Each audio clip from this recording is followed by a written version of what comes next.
Class 3 के बच्चों को रिवीजन करवा रहे हैं हिंदी व्याकरण में। कई बार पढ़ा चुके हैं, अब चूँकि चैप्टर पढ़ाया जा चुका है, अब इसको कैसे तो रिवीजन करना है। अब आप अपने सामने में किताब रखिए, या वैसे भी आप पढ़ सकते हैं, बिना किताब के तो पढ़ ही नहीं सकते हैं। मात्राएं, शब्द और वाक्य। देखिए, यह तीनों शब्द आपके जीवन में बड़ा ही महत्व का है, खास करके आपकी भाषा के लिए। मात्राएं क्या है? अभी तक आपने अक्षर पढ़ा, शब्द पढ़ा, वाक्य पढ़ा, बहुत सारा चीज़ पढ़ा है। ये मात्रा क्या है? मात्रा का मतलब होता है चिन्ह, लिखने का तरीका। जिस किसी अक्षर को लिखते हैं तो वह किसी न किसी लिपि में लिखी जाती है। अब व्यंजन वर्ण और स्वर वर्ण दो तरह के वर्ण होते हैं। तो वर्ण में जो स्वर वर्ण होते हैं उसको जब हम व्यंजन के साथ मिलाकर लिखते हैं तो वह व्यंजन के साथ जब लिखते हैं स्वर को तो वह उसकी मात्रा हो जाती है। जैसे अभी हम आपके सामने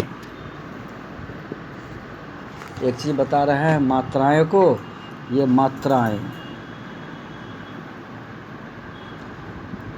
अब देखिए, जैसे आप अभी बोलेंगे कोई शब्द एक समझ में आता है, बोलिए एक शब्द जैसे पानी। तो प में आ, पा, नी, तो नौ भी आएगा, ई भी आएगा, आ भी आएगा और प भी। तो ये इस तरह से ही अटपटा लगता है। व्याकरण यही चीज़ हमें सिखाता है कि ऐसे नहीं होगा। पानी, तो प में ये जो आ है ये स्वर है, ये स्वर की मात्रा होती है। तो ये आ एक स्वर है जिसकी मात्रा एक लकीर है, तो यह एक मात्रा हो गई। तो यह प में आ की मात्रा जुड़ गई तो पा हो गया। अब न ये व्यंजन है, अब इसमें ये ई की मात्रा जुड़ेगा। तो ई की मात्रा, तो दीर्घी की मात्रा क्या होती है? आप ऐसे जान रहे हैं दीर्घी की मात्रा को, ये दीर्घी की मात्रा है। तो ये हो गया पानी। तो इस तरह से ये हो गया मात्रा। इसको क्या कहेंगे हम? इसको हम कहेंगे मात्रा।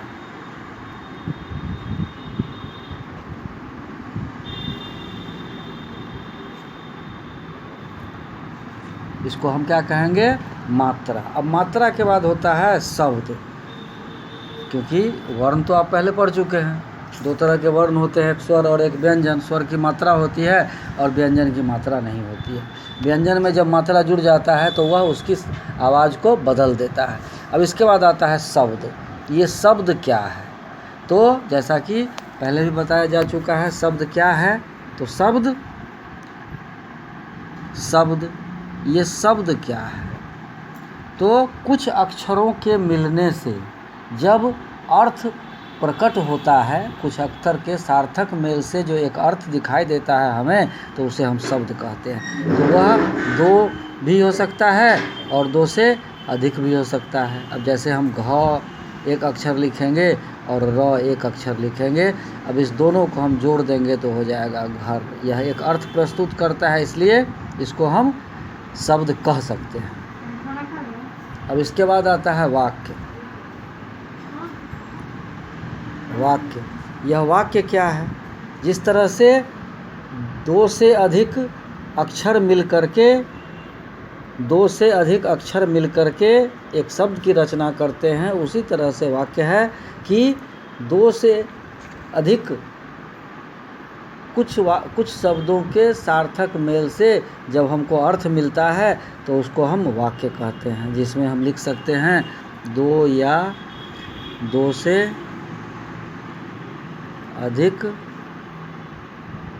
वर्णों या अक्षरों के